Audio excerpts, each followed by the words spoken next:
అందరికీ నమస్కారం. నేను మీ పెందుర్తి ఇండిపెండెంట్ ఎమ్మెల్యే అభ్యర్థి అయినటువంటి ఆర్డర్ నారాజు మాట్లాడుతున్నాను. ఏదైతే ఈ రోజు పెందుర్తి నియోజకవర్గంలో గత 10 రోజుల నుంచి మేము ప్రచారం చేయడం జరిగింది. అదేవిధంగా ప్రతి ఒక్క ఓటర్ ఇంటికెళ్ళి వాళ్ళ అభిప్రాయాన్ని తెలుసుకోవడం జరిగింది.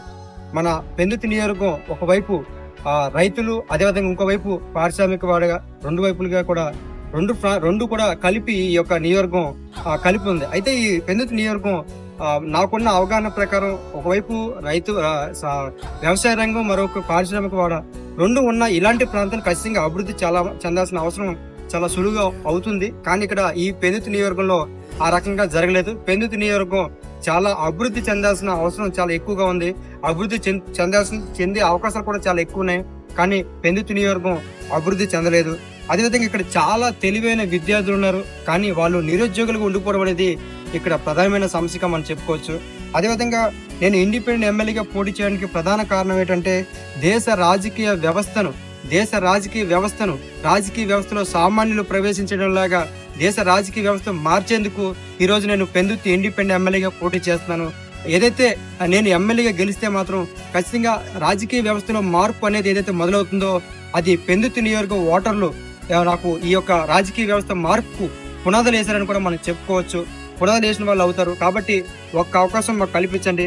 నేను కార్మిక నాయకుడిగా ప్రశ్నించడమే కాకుండా పరిపాలన కూడా ఏ రకంగా ఉంటుందో కూడా మేము చూపించగలుగుతాము.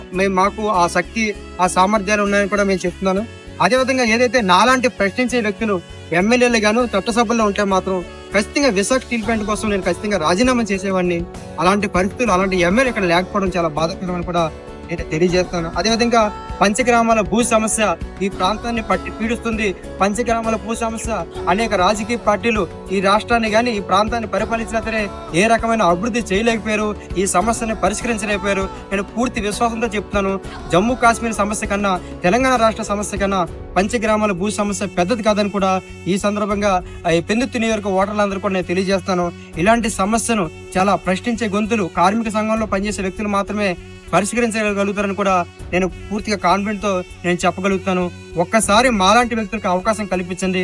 నేను గెలిస్తే మాత్రం ఖచ్చితంగా అవినీతి రహిత నియోజకవర్గంగా పెందుర్తిని తీర్చిదిద్ది రాష్ట్రపతి గారిని, ప్రధానమంత్రి గారిని, అటు ఒరిస్సా ముఖ్యమంత్రి గారిని, ఇటు తెలంగాణ ముఖ్యమంత్రి గారిని, దేశంలో ఉన్న అన్ని ప్రధాన రాజకీయ పార్టీల పెద్ద పెద్ద అభ్యర్థులు, అదేవిధంగా ఎవరైతే ఆ హోదాలో ఉంటారో వాళ్ళందరినీ కూడా మన పెందుర్తి నియోజకవర్గాన్ని తీసుకొచ్చి ఏదైతే అవినీతి రహిత నియోజకవర్గంగా ఉన్న ఈ మన పెందుర్తి నియోజకవర్గం ఏ రకంగా ఉంది, ఏ రకంగా పరిపాలన జరుగుతుందని కూడా ఇతర రాష్ట్రాల నుంచి వచ్చి మన పెందుర్తిలో తెలుసుకున్నా నేను చేస్తాను.